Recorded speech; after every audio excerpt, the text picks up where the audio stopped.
Okay, everybody, it's 6:30 on the dot, so time to kick off.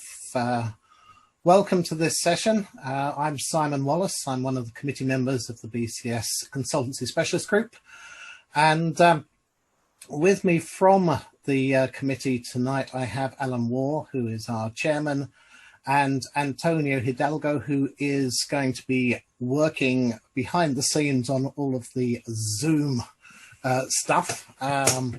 This is actually the first time we've switched our webinar to Zoom, and that's because tonight Gary's session is going to be very interactive, not just because we're all on Zoom and that will give you the opportunity to be seen and heard, but also we have Mentimeter as a way of you communicating back to us, maybe expressing opinions on things, maybe contributing words, contributing to polls and so on.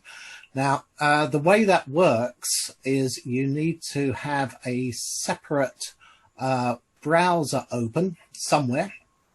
It's easiest if you can do it on your phone or on a different machine, or at least a different window, of course. And you simply go to menti.com, menti.com, and that will ask you for the code of this session, which is 5342079. That might not always be on the screen, so you might want to either do that now or to write it down somewhere. Menti.com 5342079. It's reasonably self-evident how you contribute, although there's lots of different gizmos. They all work slightly different ways, but basically you put your response in, and it will, and then there'll be a submit button, and that comes through to Gary. Let's make a start, because it's going to be a great session. I'll tell you just a little bit about Gary. He works on change using an approach, it says, that combines lean with behavioural science, design thinking, and solid program management. He's a coach, trainer, author. He's got a book coming out very soon, I believe. Gary, you'll probably mention that in a moment.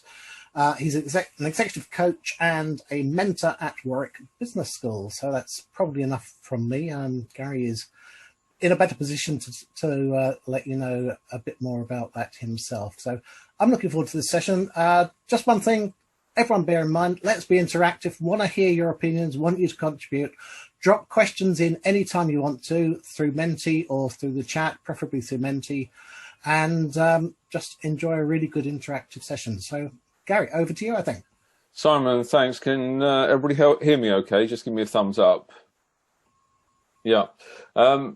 So, yeah, just on the Menti thing, just to go back, if you are in Menti now, you'll see the slides as they go through. And when there's something where we want you to contribute, then that'll be self-evident. But even on the current slide, below that, there's ask a question. And if you ask a question, then that will come up on the bottom right hand of the screen, right hand corner of the screen that we can all see, and that will be kind of closed, and I get a count of how many questions are being asked, and then I can open it up. And I'd much prefer that you ask questions or make a point as we go along, and I'll try and manage the time. So my approach to this is a gardening approach.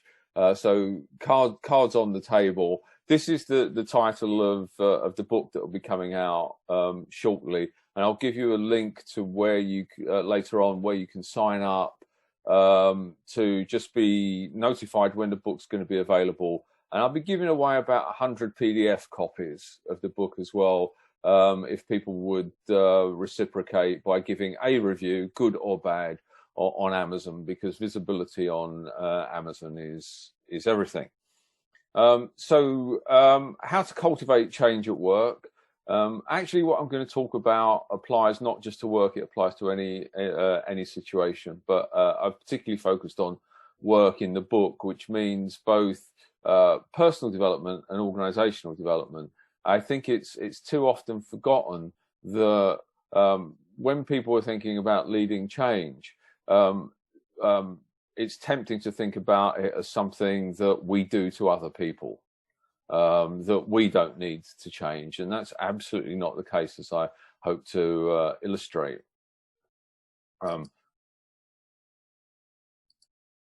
Now, in terms of the agenda, what I'm going to try and do, so there's 4 elements to this. So I thought that I ought to kick off, which is why do we need to talk about doing change differently in the first place? Now, I'm going to try and rattle through that quite quickly. That's going to be a lot of me kind of broadcasting, but I'm going to try and do it quickly. Then we get into the more interactive stuff where I want to get your input. And I'll talk about what the difference is. We'll explore together what the difference is between machines and ecosystems, and why I'm making the difference, differentiating in the title of this talk. And then I'm going to talk to you, I'm going to describe 3 characteristics of ecosystems, which I think you might find useful. And then what effectively is a checklist of that you can use to think like a gardener. That's the 9 elements of gardening. I've no idea how long this is going to take, and I'm just going to cut my cloth to what fits in and the degree to which you interact. Now, given we've got, I'm just looking, we've got 21 people in here. So I think it might be that we can do some of this by people unmuting and talking as much as typing out comments. But we'll see how that goes and manage the time appropriately. So let's get started. So I just wanted to get a quick check and get you using Menti a bit by asking a couple of questions. So if you go to your second device or your alternative browser window, thank you. Oh, good. Come on, there's more of you than that. I know there's more of you than that. It's 21 people. I've got 12 votes.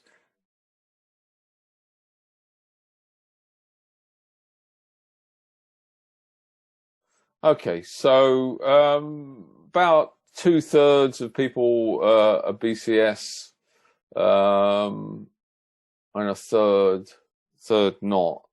Okay, so I'll move on to the next question, which is in terms of your role. Now, this is the BCS consultancy specialist group, which is why I've positioned the question like this. And I just thought it'd be interesting, so I could get to know the audience a bit.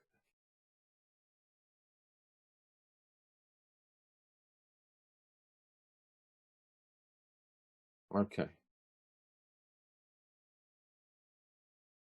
All right. Thank you for that. So a lot of consultants. All right. That's helpful. Thank you. So here's the next question for you.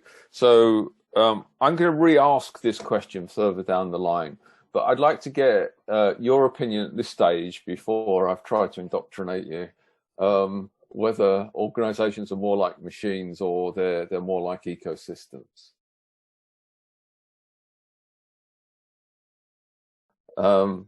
So, well, look, that's a really strong consensus. That's interesting. When I asked this question a couple of years ago, I didn't get nearly as strong enough, as strong a consensus as this, which is that the vast majority of people were saying that organizations are much more like ecosystems than they are like machines. Somebody has answered. So here's the question thing. Depends on the management style of the top leadership.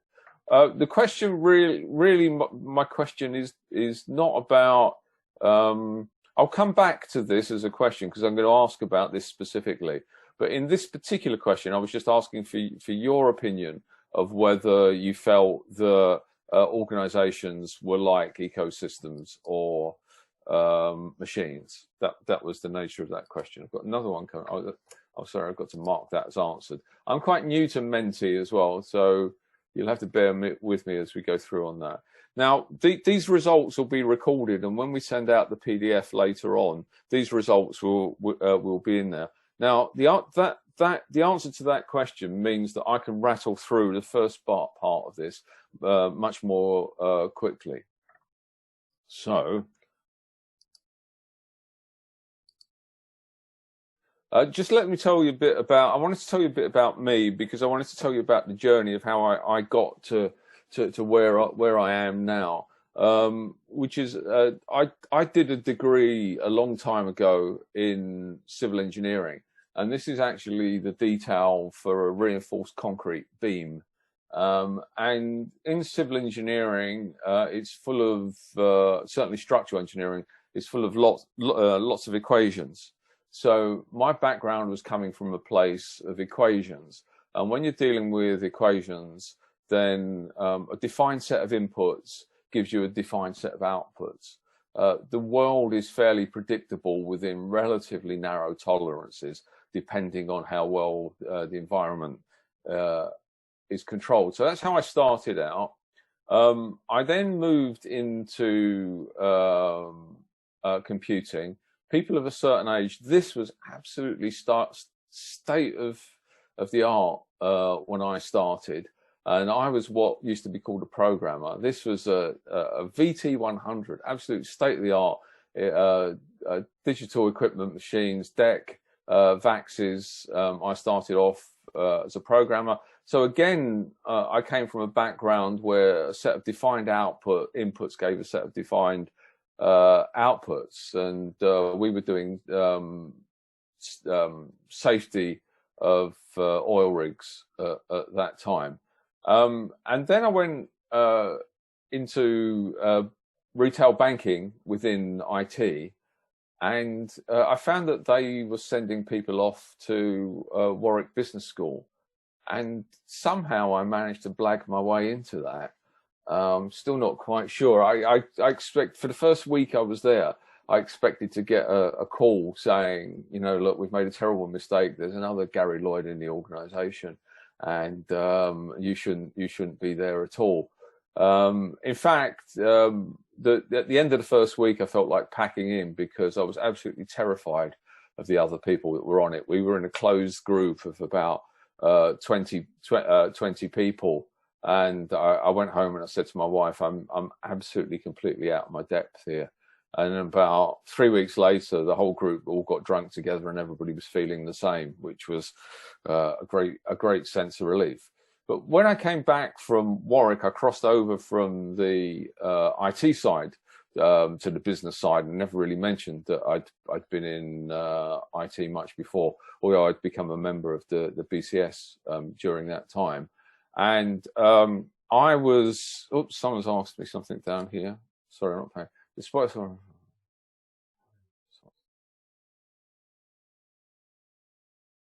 Okay, let's come back to that. Whoever said that.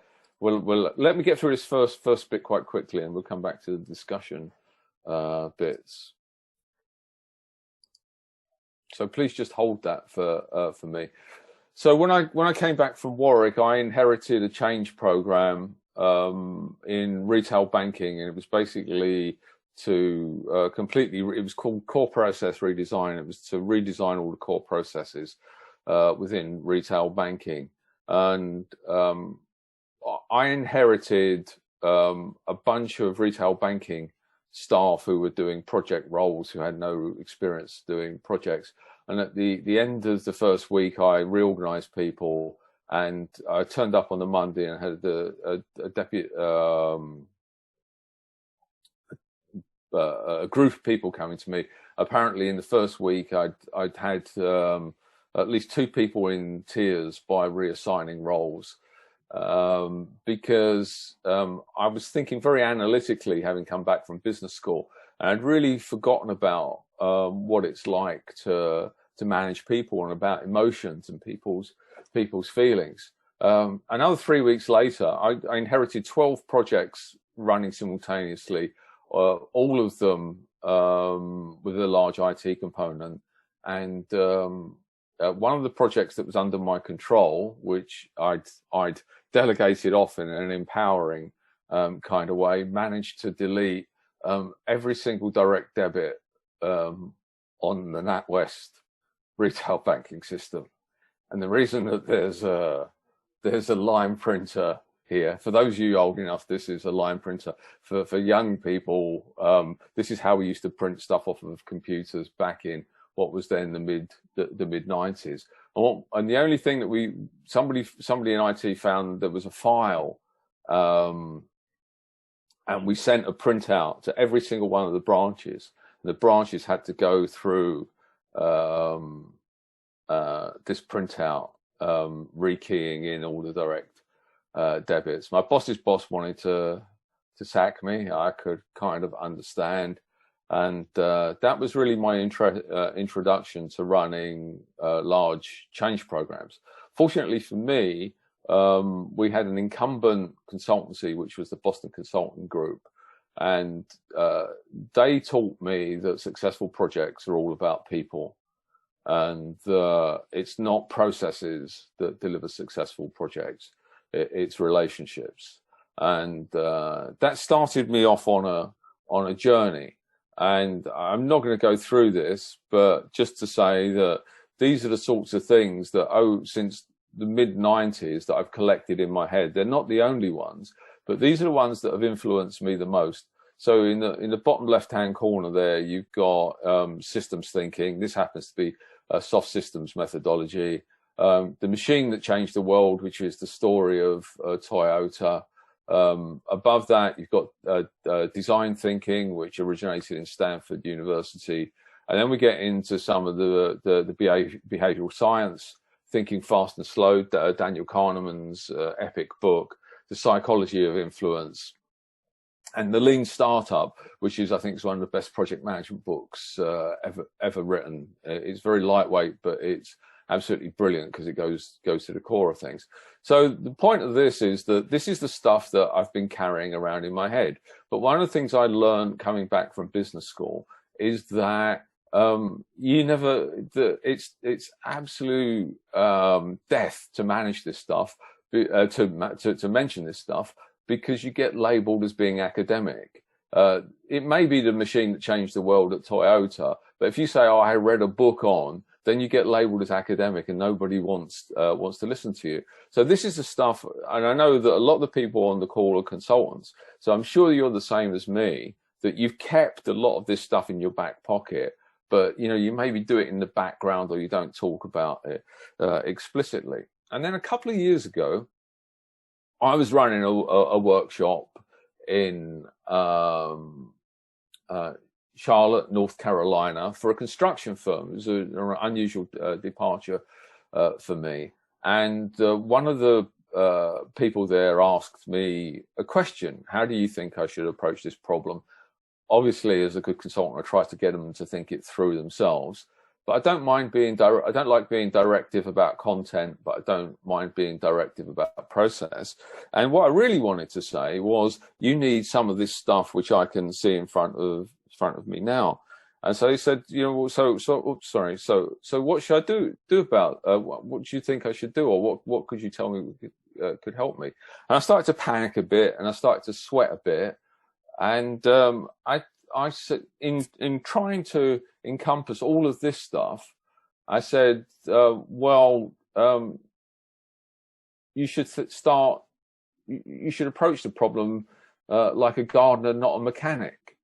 And she looked at me kind of blankly, and then somebody else chipped in and said, "Well, yeah, what you need to do is this." And all of a sudden, this whole workshop, which was their Emerging Leaders Forum, were off and running, thinking about ways that you could think like a gardener, and it would take your thought down paths that were actually encompassed all of these parts. So I realized then that there was a way of thinking in terms of systems, thinking about some of these other stuff, thinking about behavioral science, simply by using an analogy that we're all already familiar with. Quick check on the time. So before we move on, let me get, in terms of defining the problem, what proportion of change initiatives succeed in your opinion or your experience?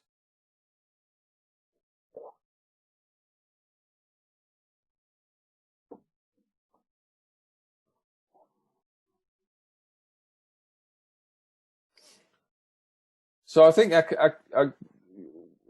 you know, our opinion is that generally success is elusive, and there's a bit of history to this. I'm going to go through it very quickly, since you're all the majority of people are 50% or less, although not everybody. The received wisdom is generally, people say, also, this is a trick question also, because you know, what's a change initiative and what does success mean? So I've kind of teed this up as a bit of a trick, really, because the received wisdom, when you hear people talk, I was asked to create a course on change leadership, and they said to me, well, of course, only 30% of change initiatives succeed, and that's the received wisdom. The provenance of that isn't actually very robust, but the funny thing about it is it's completely credible, because it tallies with our experience. And where that comes from is these two books, I believe, having really dug into this, which was in 1993, Re-engineering the Corporation. And there was an article in the Thought Leadership Journal for Business, Harvard Business Review, by John Cotter. And in Re-engineering the Corporation, they didn't say, actually, I've seen McKinsey, on McKinsey's website, you can go off on McKinsey's website and see them quoting Cotter and Hammer and Champy saying only 30% succeed. And they didn't actually say that. They said our unscientific estimate is that as many as 50 to 70% of organizations that undertake a re-engineering effort do not achieve dramatic results they intended. So, and of course, the reason I'm mentioning this is that they offered up a recipe. So back in, when did I say it was? 1993. Back in 1993, they offered up a recipe for doing it better, as indeed did John Cotter in this seminal article, where he says, I've watched more than 100 companies try to remake themselves into significantly better competitors. Very few have been successful. I'm not going to dwell on it. Cotter wrote a book the same year, and I'll just pick out the one piece of it there that says, from years of study, I estimate today that more than 70% of needed change either fails to be launched, even though some people, anyway, I won't go on. So that's where the 30% came from. The reason I mention it, because although it seems to might undermine what I'm saying a little bit, it doesn't. It's entirely credible, and Cotter in particular offered up a recipe for doing large-scale change. This is it. You might be familiar with it. People are still using this recipe now, and based on the results that we saw earlier from ourselves, and I'll give you some other results as well, is this recipe clearly hasn't worked. So it's been sold on the basis that only 30% succeed. Then here's the recipe. This is what you'll get from the majority of consultancies, including the very big strategic ones, of how you do change. And it's what I call the big bet death grip. So people tend to think that to do change in organizations, you have to make big bets. And you have to go through this, build a guiding coalition, establish a sense of urgency, vision, communicate vision, blah, blah, blah. And it's all rather top down. Somebody wants to make a point. How do you estimate percentage of programs that succeed if most never bother to document? Well, the answer is that you don't really. I'll show you some research I did with the BCS shortly, because I think success isn't really a good way of describing it. Now, Cotter actually came back in 2012 and said, well, actually, all of these things need to go on simultaneously, and he reconfigured it a bit like this. But a lot of people are still doing the old version, and even this, for my taste, is a bit top down. In terms of research, this is going to be the last of me broadcasting like a maniac for the moment, which is that even though the stats that Cotter and the re-engineering people were coming up with is a little bit flaky, if we take large IT projects as a proxy for change, because large change initiatives normally have a big IT project or IT projects within them, then Standish, who have over 70,000 projects on their database, said that only 32% met expectations. Some BCS research had only 44% came in on time and on budget.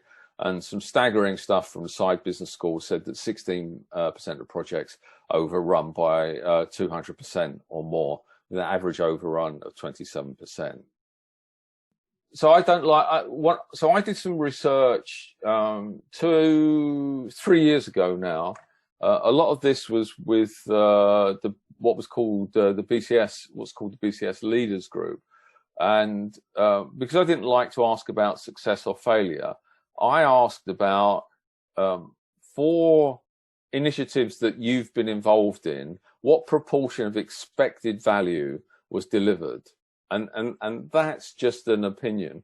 And I'm sorry, it's a bit of a complicated slide, but the headlines are there, which was that 67% of people said that less than half the value was delivered. And that's the real test to me, because on the success and failure thing, you'll often get a debate with well, it didn't deliver, it was a success because it delivered a lot of value, but the opinion generally is that it doesn't, that we're delivering below value. And that's reflected in the answers that you gave me earlier on. So this is Ron Johnson. Now, Ron Johnson was one of the 2 or 3 people that created the Apple stores. And the Apple stores are the most high income per square foot stores in the world. They were when Ron Johnson was doing this, when they were introduced, and they still are now. So incredibly successful at Apple. Before that, he was another retailers. He's a graduate at Stanford University, but unlike a lot of Stanford graduates, he didn't go into IT. He went into retailing, and he was appointed as the chief executive of JCPenney. JCPenney is an absolutely massive department store in the UK, in the US. And when Ron Johnson was on the back of the success at Apple, when he was appointed into that role at JCPenney, he was described as the Steve Jobs of retailing by the chairman of that company. And he was brought in to fix it. So if you've never been in an Apple store, this is what an Apple store looks like. So this is what Ron Johnson created along with his colleagues. This is what a JCPenney store looks like. Now, the problem was that Ron Johnson tried to apply the same principles that he'd had at Apple to JCPenney. So Apple, they were selling very, very expensive, very high quality merchandise. People roam around the store. There's no sales desks. Things are sold on iPads. Now, the customers for JCPenney love bargains, and they love hunting for bargains. But the reason I'm telling you all about this was that when Johnson was Apple, they tested everything. So everything was tested. Before the stores were launched, they did mock-ups in warehouses nearby. They didn't have any stores at all. And as they went, they tested, got feedback, tested, got feedback, got tested, got feedback. And then when Ron Johnson arrives at JCPenney, the share price is in free fall. I'll show you that in a moment. The share price is in free fall, and Johnson, rather than taking the approach which I would regard as a gardening approach, which is an incremental approach that he used at Apple, he decided to roll out to thousands of J.C. Penney stores an absolutely new formula that looked much more like the department stores that we're used to here. They thought of department stores as a place to go, a place for a day out, rather than a place to go looking for discounts.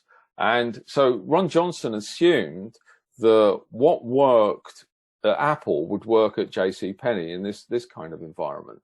And when he was challenged by some of the retail press, he said, "We didn't test anything at Apple," which absolutely was not true. They tested everything at Apple, and they just decided to roll out to all of the stores simultaneously with just one huge big bet.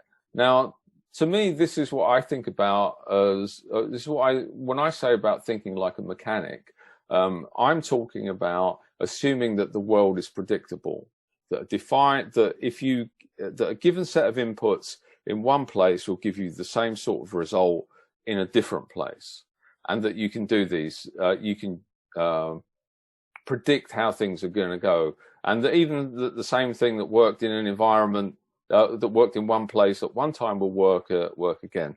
And I hope to convince you that that's not the case, or at least try something different. Now, this is that. So the share price when Ron Johnson came in, I'm just going to try and annotate this a bit, see if this will work. So at one time it was $85. When Ron Johnson's appointment was announced, the share price was around about $20. Just on his announcement, it went up to $34, and then in the January, it was up to $45. 18 months later, he was fired because the new formula that he had created had just become an absolute disaster, and sales were just falling.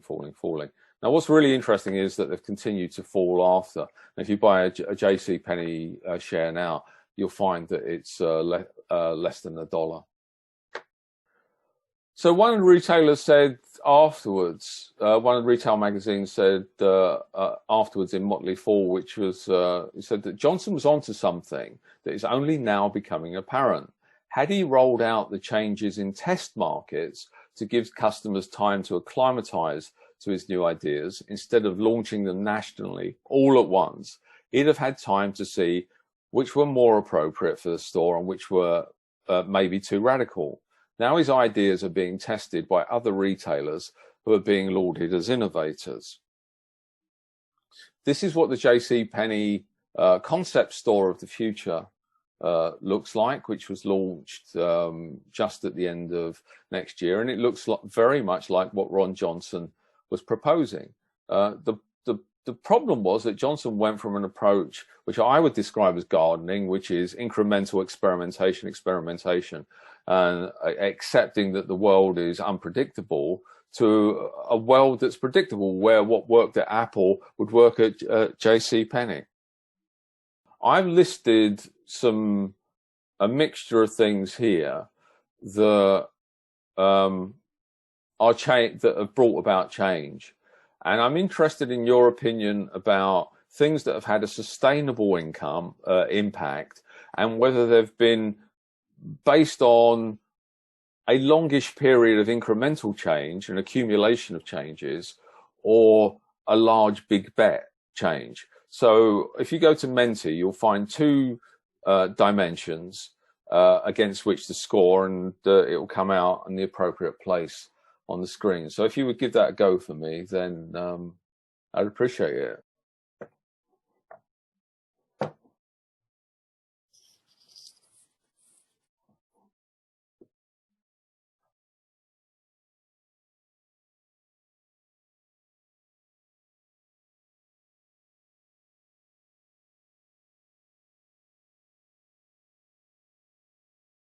So where the circles lie is a weighted average. It's effectively the consensus. And it seems to me that the consensus is that sustainable impact mostly comes from an incremental approach rather than a big bet approach. Clifton Suspension Bridge, engineering project, moon landing, debatable sustainable impact. We've all heard about Velcro, London Olympics.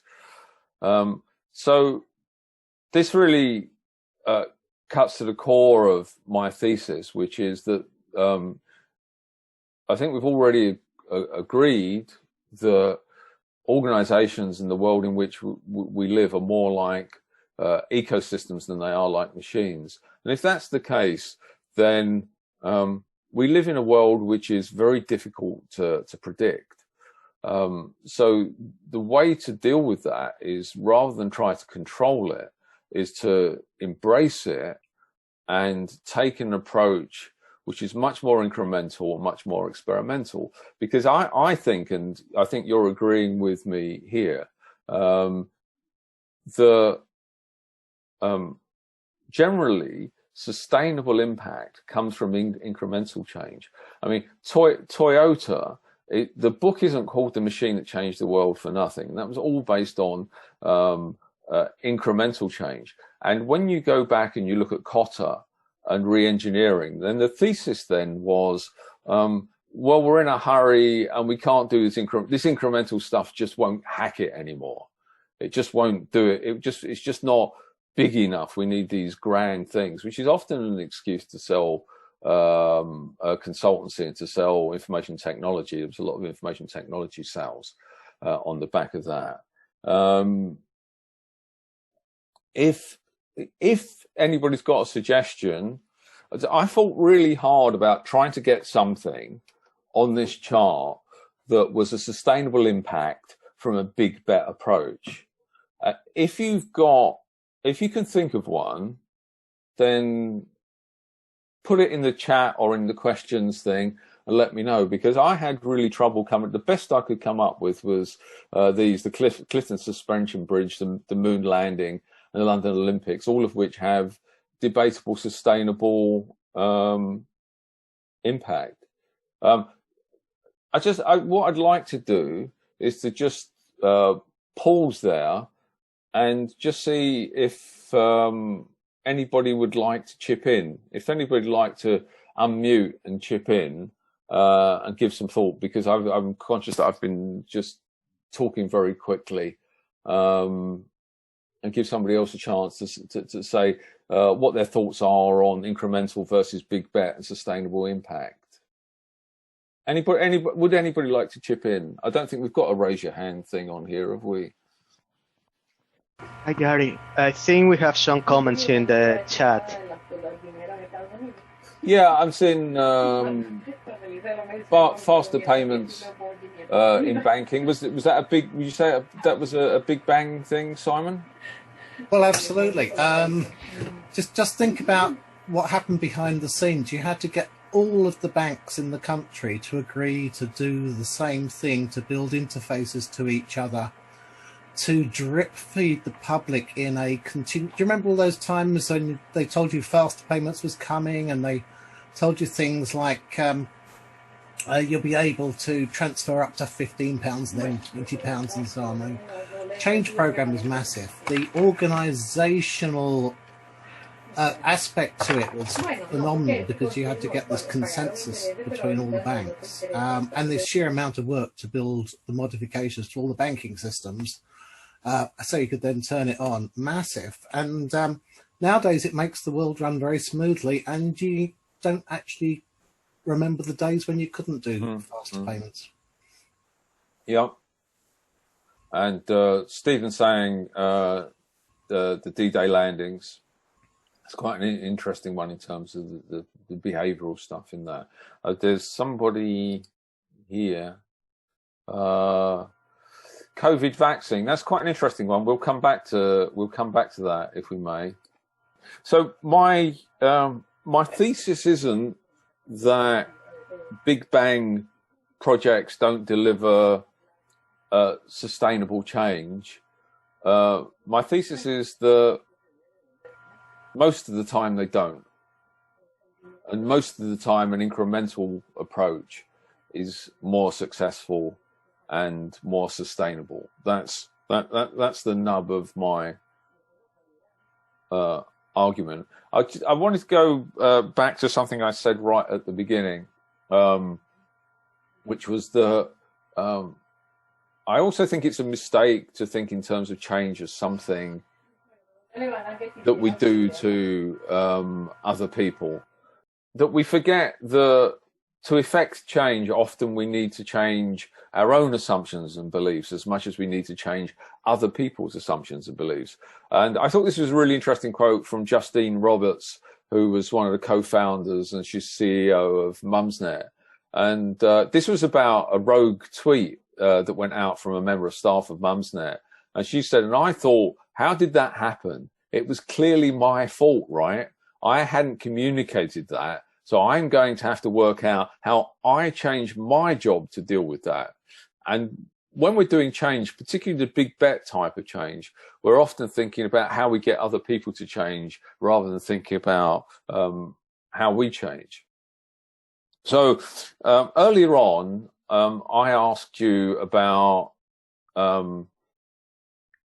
whether organizations were more like ecosystems or more like machines. And most people voted for more like ecosystems. So I just want to ask you two questions to get your input on this. First, I want to ask you about the characteristics of a machine. What makes a machine like a machine? And the next question I'm going to ask, which will be on a different page, will be what are the characteristics of an ecosystem? So if you could just type in some thoughts on the characteristics of a machine, that would be great. And we'll all be able to see those together.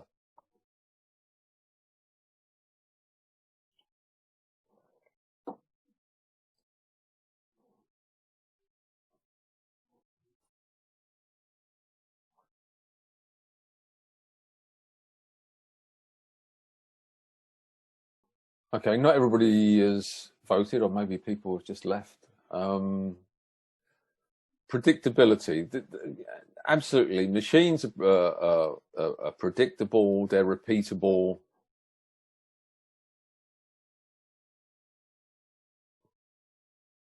By the way, this is all great stuff I'm going to pinch and put in my book. I've still got time to make some changes. Deterministic, that's a really good word to use. But at the core of it, they're predictable. That's what everybody is hitting on. It doesn't evolve by itself is a really interesting comment. So let's do ecosystems now. So same on ecosystems.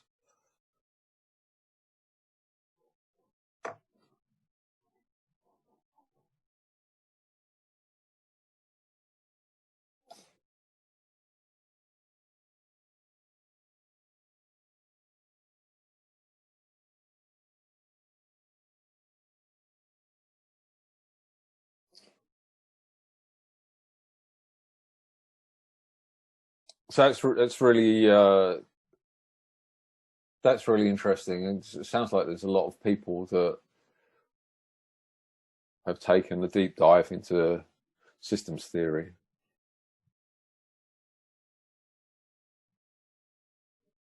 So the question is, if those are the characteristics of an ecosystem in contrast to a machine, back to the ecosystem, and organizations are more like ecosystems, then how do we approach change?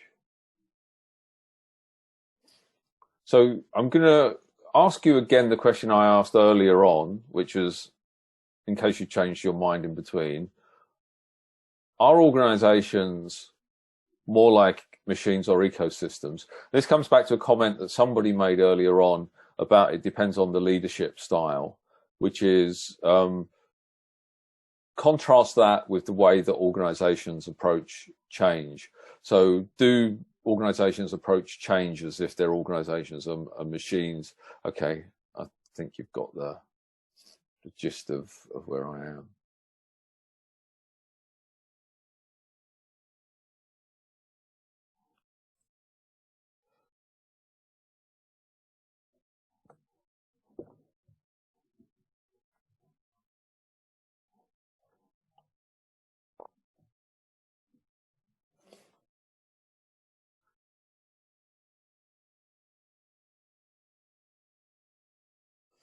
So we kind of see from the distribution that although the consensus, which is the 8.5 number, is that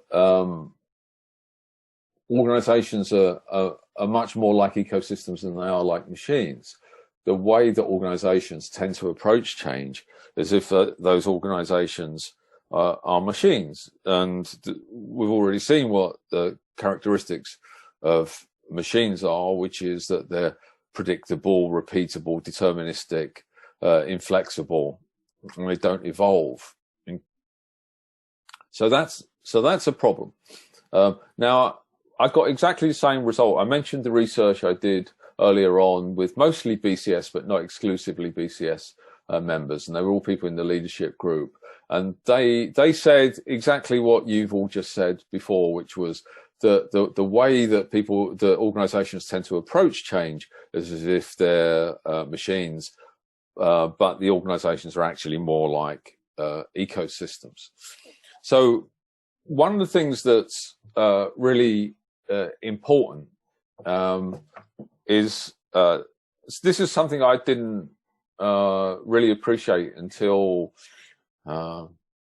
I don't know, about 10 or 15 years ago, when I started to make it a hobby of behavioural science, which was the language that we use about things is really, really important. And this is why I think the gardeners, not mechanics analogy works really well, as I'll try to illustrate. Because what happens is that when we use a word, you kind of get it's like an explosion of neurons firing that trigger off lots and lots of associated concepts.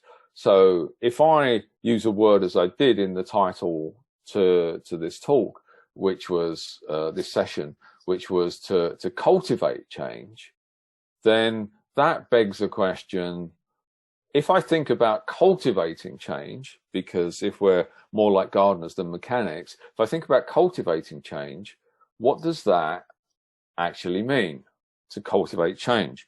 And that's a question I'd like to get your thoughts on Menti. What does it mean to cultivate change?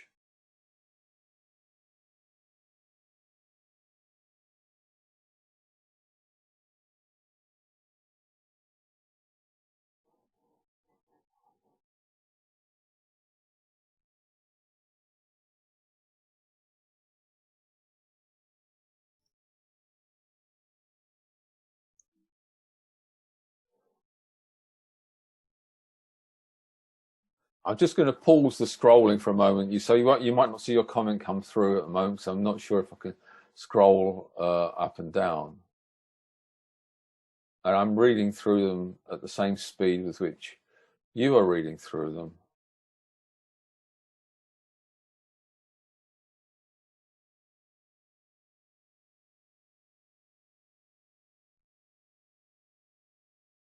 Oh, I love that one. I love them all, but sowing seeds, planting seeds, and watering and nurturing, and what I'm hoping to do here is not to illustrate what the correct answer is, but this is really an exercise in encouraging you to by using the language of gardening to see that it takes your thought process down paths where it might not otherwise go. And that's all fantastic stuff. I'm not going to go through it piece by piece. So in terms of the characteristics of ecosystems, there are lots of ways of describing this. I've chosen three. So one of the characteristics of ecosystems is unpredictability. And the reason I'm showing you a bunch of Chinese children is because you may have heard of China's one-child policy experiment, when China decided, God, the date escapes me for a moment, but China, I think it's 1995, I'll check in a moment, decided that the population was exploding too quickly, was climbing too quickly, and so they said that families could only have one child. This has created a huge demographic time bomb for China, in that they've got an aging population. They're going to pensions are going to be a huge problem because there aren't younger people. There's an imbalance between males and females, and that's a terrible thing, because if you think about how that actually happened, that there's an imbalance between males and females, there are people that are now about 40 are having trouble finding partners. Men that are 40, there's a lack of women. And there's a book written by Mei Fong. It's worth reading out the whole quote, I think, which was Mei Fong said the whole policy was drafted by missile scientists. She's not using that as a throwaway term. It really was drafted by missile scientists. It was based around mechanical systems where you set a target, then adjust accordingly. Women's bodies were treated like engines. You set inputs and expect to get a certain output. The architect of the whole project acknowledged many years later that an aging population could eventually lead to problems, but just said that it can be adjusted, as if women's bodies can be treated like levers moved up and down. So there hadn't been an attempt to understand the behavioral systems. And in fact, social scientists who know about this stuff were explicitly excluded from the formulation of the policy. So when we make a change in an ecosystem, we can get unforeseen consequences if we don't think through the sorts of things that could happen. But unpredictability is not just limited to that. Some research that was done and has been repeated multiple times on breast cancer screenings, it was found that the same doctor came to a different severity judgment 40% of the time. And we're talking about the same doctor on different days, looking at the same thing, coming to a different conclusion with respect to the severity of a cancer diagnosis. The point of saying that is that we as human beings are inherently unpredictable. So it's not just that there are other factors, it's that we are unpredictable and our behavior is unpredictable, our judgment is unpredictable. So the first characteristic, sorry, just to go back, is unpredictability. The second characteristic is interdependence. And this is a food processor in Merthyr Tydfil. And they had a COVID outbreak. And if we'd have done this live, I'd have done tried to draw this out together. I tried to just let me. What so they start what the Welsh government did, or was to think of it in systems terms. So it was a meat plant, and a worker tested positive. Now there was a problem because the colleagues that they worked with and their households, that some of those people, the sort of people that sometimes work in meat processing plants, their legal status was, let's call it, ambiguous. They didn't always speak English. So when they tested positive, asking these people who were their colleagues that had come into contact with, or who was in their household, then they were reluctant to say, because a positive test could lead to fear of deportation or loss of income. And if they were talking, if somebody from Track and Trace called them up from a call center, they might not understand the language that they were actually speaking. So they didn't achieve their end goal of isolating. So the Welsh Track and Trace system was very much locally based. People that were already in the community from the public health authority, and dishing out yards and yards of reassurance that the information would go no further. And they also put in place financial support for people that were going to loss of income, so people could isolate because they still had financial support. And I'm mentioning this because a useful way of thinking about interdependence is I've not used any sort of particular standards, far from it, in drawing this diagram, but it can be quite handy just to sketch out what's dependent on what. And this is a great thing that one can do sort of quite easily in a workshop together with other people. And because this is the way that the brain works, is between connections, we can start to explore interdependence in that way. So, and then the third factor is limits of control. So there's very little, perhaps not even our own behaviour, that's within our control. That's old Compton Street during the lockdown. And Michael Covey had a really good way of thinking about this, I think, was to say there's actually very little that we can control. What we can do is to influence, and we can look to expand our area of influence, but we can't actually control things. So we've got three things that characterize ecosystems, which is unpredictability, things that are outside our control, and interdependence, which makes it very complex. So how does one deal with all that complexity? So what I did was I looked up some gardening books, because my thesis is that if you think like a gardener, it will take you down some of these routes without actually having to worry about these things explicitly. So I just want to take a pause for reflection for a moment, and I want you to think about a project that you're working on or you're about to work on. And it could be a personal project or it could be a work project. And I'm going to take you through what I call the elements of gardening. And in my book, there's a chapter devoted to each of these. So just take a couple of minutes. You'll see how this goes. So there are 9 elements of gardening. So the first one is to plan.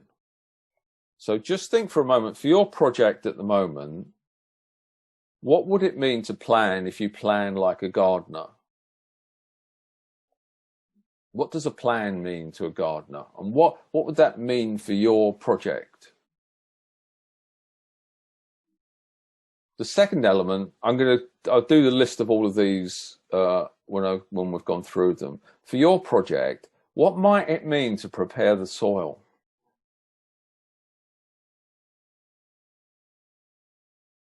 What would it mean to plant?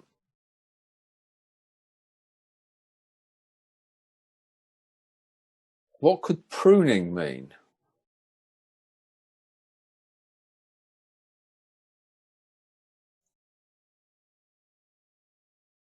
What does it mean to weed? If you think about your project now, what would it mean to weed? What would it mean to water?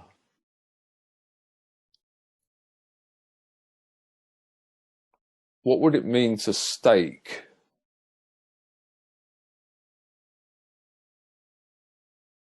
How would you ensure good health?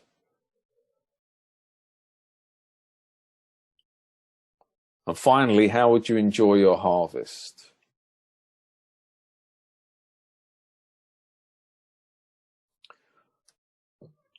So this is not the only way to think like a gardener, but it's something that you may find helpful.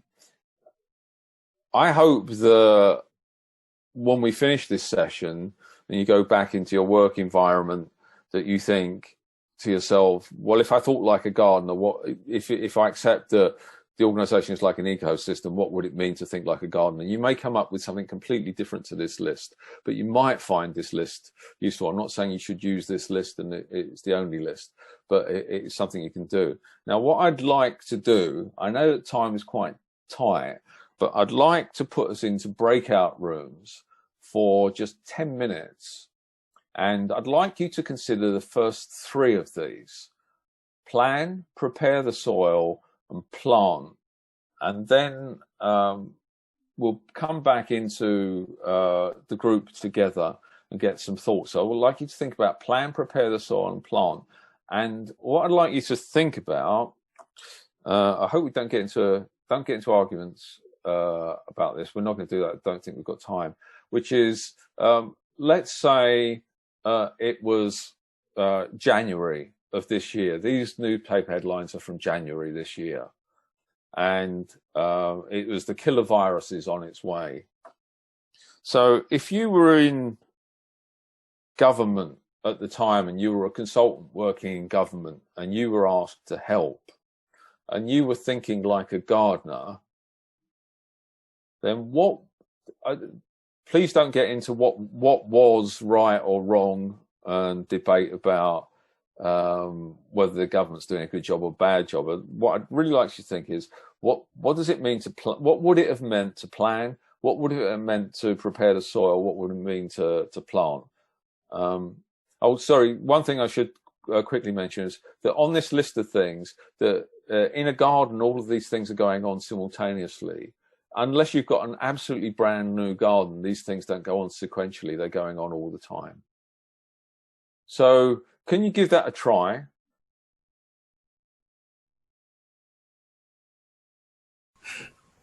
I think the planning is fairly obvious. I think it's things like roles and responsibilities. Preparing the soil, the understanding of the people who need to change something or do something, and the timing of the change. And if you can get all those aligned, it becomes quite easy. But that's, for me, is preparing the soil. Then in terms of planting, I'm thinking of all the things you have to start getting in place, like experts and processes and data capture. I was also thinking of things like champions. You know, if you've got 10 departments and 100 staff, finding a friendly face who's going to help and support get things over the line and almost wear the T-shirt to support the project or the change or whatever it is you're running. Yeah. That's a good point. Yeah. It's finding the natural leader who is never the manager. For me, it's that busy person who's quite keen, got a lot of interest, and is prepared to put their hand up. So even on a rainy day when it looks like it's all going wrong, they're still full of enthusiasm for what you're trying to achieve. Mm-hmm. For me, I've always, like when I've done this before, I've always looked at disciples, you know, like who are those people who really believe in it and they're going to walk around with that T-shirt of, I really am here to help. Yeah, I've got the problem with early adopters because they're also the first ones to jump on the next bandwagon that comes by.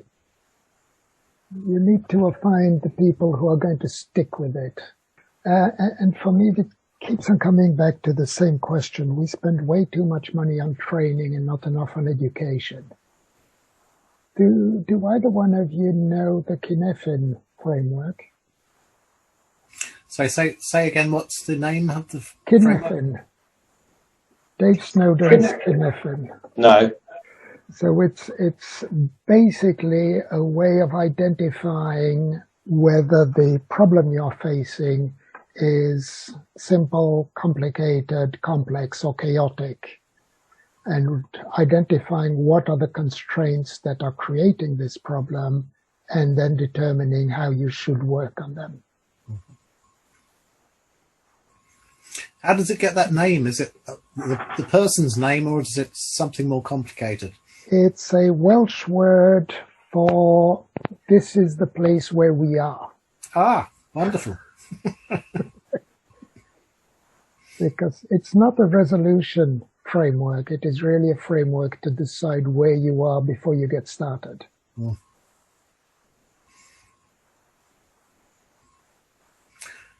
Now we're invited to go back. Okay. I'm really conscious of the time. Originally, I'd planned to get feedback from each of the groups and get individual thoughts. I'm happy to stay on if anybody wants to have that discussion, but I feel I've got to wind up. This in itself was a piece of gardening as an experiment in interactivity, and reflecting on it, then we should have had more interactivity and less broadcast earlier on. So my apologies for that. I've got some examples of that I've used elsewhere about what each of the elements of gardening might mean. A plan might mean a purpose or a vision. Preparing the soil might be a lot about stakeholder management and how people are going to behave in certain situations. A plant might be about not thinking that the job is done once something is started, but having to nurture it, particularly in its early stages, something that Apple were particularly good at. Pruning is sometimes, this was actually from a presentation, pruning is sometimes about taking out bits of things to let more light and air in, so that the sun can get to things, and that happens in all sorts of situations. Sometimes a weed is a definition of a weed is just a plant in the wrong place, and it doesn't necessarily mean that the weed is bad. I've been a weed in some people's gardens in the past. Water could mean watering relationships. Staking can be as much about constraining as it can also be about supporting as well. I'm thinking about the support that people need. Ensuring good health, that's something about culture. We don't really have time to do it. And celebrating success. John, you might recognise that one from the TIFE project. Well, we all went for pie and mash to celebrate a project. So I'm going to conclude. If that feels like it's been a bit haphazard, but if you're interested in knowing more and it done a bit more structured, on my website, Gardeners Not Mechanics /book, you can leave there's a button you can click, leave your email. And when the book's available, I'll let you know. And I'll also ask you if you'd like to have a PDF review copy. And Simon and Alan, I seem to have careered through that much, much more quickly than I would have liked. And I'd probably like to have done about half the material I actually did. But I'm trying to meet the time scale, so I'm going to stop there. Well, thank you so much, Gary. I enjoyed that a lot. It was wonderful, and the interaction, I think, really livened it up. And I apologise on behalf of your audience for interrupting you so much and taking so long to do the exercises. I'm pretty sure that we're going to want to hear more from Gary, particularly when the book is out. And we could probably explore some of the themes that we've been talking about today in a bit more depth. So a bit of a deep dive into some of the things which have come out of the conversations to date. So very much look forward to doing that sometime in 2021, when we'll no longer want to be using pandemics as our case study. And I absolutely very delighted with that session, Gary. So thank you very much on behalf of the Consultancy Specialist Group and the audience. And I guess it is the stroke of 8 o'clock, so your timing, in fact, is excellent. That concludes the business for today, although, as Gary was saying, he'll be happy to stay on the Zoom just a little bit longer and chat for anybody who does want to do so. Let's call it a day. Thank you very much. Thanks, Simon. Refreshment School. Thanks, Gary. Good stuff. Thanks, everybody.